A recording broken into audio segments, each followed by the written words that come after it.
A family in Collin County says they could lose part of their ranch in a lifetime of memories, all because of eminent domain. We're talking about building a new bypass for Highway 380. TxDOT says if something's not done by 2050, it could take 2 hours just to drive 8 miles. But one option would cut right through the family's ranch. And they're telling Joe Paniker it would destroy years of hard work.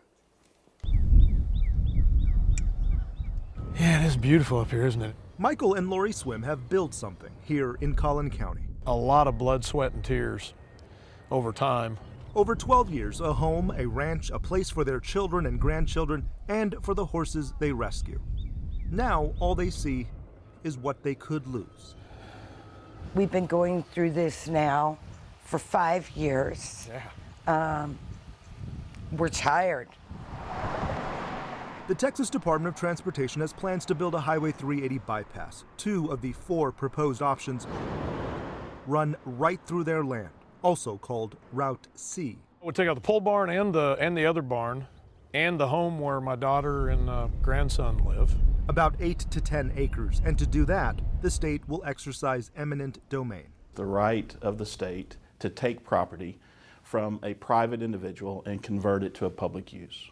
Clint Schumacher and the law firm don't represent the Swims, but have clients fighting eminent domain on this project. The Swims built here to get away from development. Just last month, they held a wedding right in their backyard, a bittersweet moment.